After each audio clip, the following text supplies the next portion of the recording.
ക്ഷേമ പെൻഷൻ വിതരണത്തിൽ നിന്നും സഹകരണ സംഘങ്ങളെ ഒഴിവാക്കിയ ധനവകുപ്പിന്റെ നടപടിയിൽ മന്ത്രി എം ലിജുവിന് അതൃപ്തി. ധനവകുപ്പിന്റെ നടപടിയിൽ ആശങ്കയുണ്ടെന്ന് മന്ത്രി പറഞ്ഞു. ഭീമമായ നഷ്ടമുണ്ടായി എന്നാണ് ധനവകുപ്പിന്റെ കണ്ടെത്തൽ. ക്ഷേമ പെൻഷൻ വിതരണം നടത്താൻ കഴിഞ്ഞ സർക്കാർ ചുവപ്പുവൽക്കരണം നടത്തിയെന്നും മന്ത്രി പ്രതികരിച്ചു. സഹകരണ മേഖലയെ സംബന്ധിച്ച് സാമൂഹ്യ സുരക്ഷാ പെൻഷൻ ഒഴിവാക്കുന്നതിനെതിരായിട്ട് സഹകരണ സംഘങ്ങൾക്ക് നിലപാടുകളുണ്ട്. അതൊരു ധനകാര്യ വകുപ്പിന്റെ തീരുമാനമായിരുന്നു, ഒരു ഫിനാൻഷ്യൽ ഡിസിഷനായിരുന്നു. സഹകരണ വകുപ്പിന് ആ കാര്യത്തിൽ ആശങ്കകളുണ്ട്. ആശങ്കകൾ എന്ന് പറഞ്ഞാൽ ഇപ്പൊ നടന്നുകൊണ്ടിരിക്കുന്ന പ്രോസസ് ശരിയാണെന്ന് എനിക്ക് യാതൊരു അഭിപ്രായമില്ല. ഇതിനെ വിതരണം നടത്തിയത് സമ്പൂർണ്ണമായി രാഷ്ട്രീയവൽക്കരിച്ചുകൊണ്ടാണ്. ഈ കൊടുത്തോണ്ടിരിക്കുന്ന 1450 സംഘങ്ങളെ സഹകരണ വകുപ്പ് ഐഡന്റിഫൈ ചെയ്തു. എന്റെ മുമ്പിൽ അതിന്റെ കണക്കുണ്ടായിരുന്നു, ആ ഫയലുണ്ടായിരുന്നു. അതുമായി ബന്ധപ്പെട്ട മുഴുവൻ എടുത്തു നോക്കി.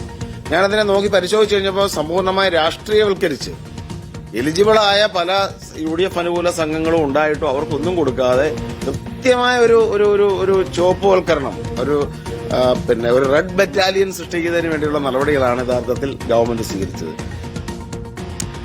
അശ്വിൻ ഡിയോഗോ വിവരങ്ങളുമായി. അശ്വിൻ, ഇപ്പോൾ കഴിഞ്ഞ സർക്കാരിന്റെ കാലത്ത് ക്ഷേമ പെൻഷൻ വിതരണം രാഷ്ട്രീയവൽക്കരിച്ചുകൊണ്ട് തന്നെയായിരുന്നു ഈ സഹകരണ സംഘങ്ങൾ വഴി എന്നാണ് മന്ത്രി ലിജു വിശദീകരിക്കുന്നത്.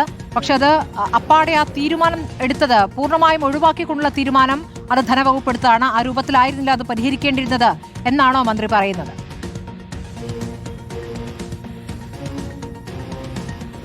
സ്മൃതി, തീർച്ചയായും അത് തന്നെയാണ് മന്ത്രി ഉദ്ദേശിക്കുന്നത്. സംസ്ഥാനത്തെ 2 രീതിയിലാണ് ക്ഷേമ പെൻഷൻ വിതരണം നടത്തിയിരുന്നത്. അതിലൊന്ന് ബാങ്ക് അക്കൌണ്ടുകളിലേക്ക് നേരിട്ടെത്തും, രണ്ടാമത്തേത് സഹകരണ സംഘങ്ങളിലെ ഉദ്യോഗസ്ഥർ നേരിട്ട് വീടുകളിലേക്ക് എത്തി ഈ വിതരണം നടത്തിയിരുന്നു. ഇതിൽ രണ്ടാമത്തേതാണ് സർക്കാർ പൂർണ്ണമായും ഒഴിവാക്കിയിട്ടുള്ളത്. അത് ധനവകുപ്പിന്റെ തീരുമാനമാണ്. പ്രത്യേകിച്ച് ഈ ക്രമക്കേടും അതുപോലെ തന്നെ രണ്ടാമതായി ഭീമമായ സാമ്പത്തിക നഷ്ടം, ഈ 2 കാര്യങ്ങൾ കണക്കിലെടുത്തുകൊണ്ടാണ് ധനവകുപ്പ് ഈ ഒരു തീരുമാനത്തിലേക്ക് എത്തിയിട്ടുള്ളത്.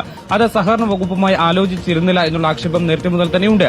മാത്രമല്ല ഇപ്പോൾ മന്ത്രി തന്നെ വ്യക്തമാക്കിയിട്ടുള്ളത് ഇതിൽ ഈ നടന്നിരിക്കുന്നത് അത് അതൃപ്തിയുണ്ട്, തനിക്ക് ആശങ്കയുണ്ട് എന്നുള്ള കാര്യം തന്നെയാണ് മന്ത്രി നേരിട്ട് പറയുന്നത്. കാരണം അത് പൂർണ്ണമായും ഇങ്ങനെയല്ല ഈ ഒരു പ്രശ്നം പരിഹരിക്കേണ്ടത്.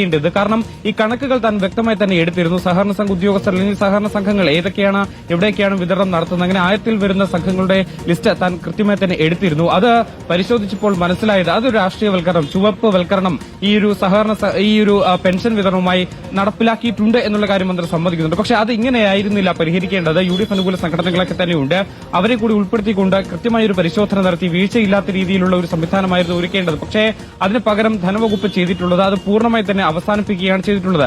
അത് ശരിയായിട്ടില്ല എന്നുള്ള നടപടി തന്നെയാണ്, അല്ലെങ്കിൽ അത് ശരിയായ നടപടിയല്ല എന്നുള്ള കാര്യം തന്നെയാണ് മന്ത്രി എം ലിജു ഇപ്പോൾ വ്യക്തമാക്കുകയും ചെയ്യുന്നത്. തന്റെ അതൃപ്തി അത് അദ്ദേഹം പരസ്യമാക്കിയിട്ടുണ്ട്. പക്ഷെ ഒപ്പം തന്നെ അദ്ദേഹം തന്റെ വാക്കുകൾ ദുർവ്യാഖ്യാനിക്കരുത് എന്നൊരു കാര്യം കൂടി അദ്ദേഹം പറയുന്നുണ്ട്. എന്തായാലും ഈ ഒരു സംഭവവുമായി ബന്ധപ്പെട്ട ഇതിൽ ആക്ഷേപങ്ങൾ തുടരുന്നുണ്ട്. മന്ത്രിക്ക് തന്നെ കടുത്ത അതൃപ്തിയുണ്ട്. ധനവകുപ്പ് ഇത്തരത്തിൽ ഒരു ആലോചന പോലും നടത്തിയില്ല എന്നുള്ള ആക്ഷേപം നിലനിൽക്കെ തന്നെയാണ് മന്ത്രി തന്നെ ഇപ്പോൾ അതിൽ തുറന്നടിച്ചിരിക്കുന്നത്, തന്റെ അതൃപ്തി പരസ്യമാക്കുകയും ചെയ്തിട്ടുള്ളത്. സ്മൃതി, ശരി, അശ്വിൻ ഡിയോഗോ ആണ് വിവരങ്ങൾ നൽകിയത്.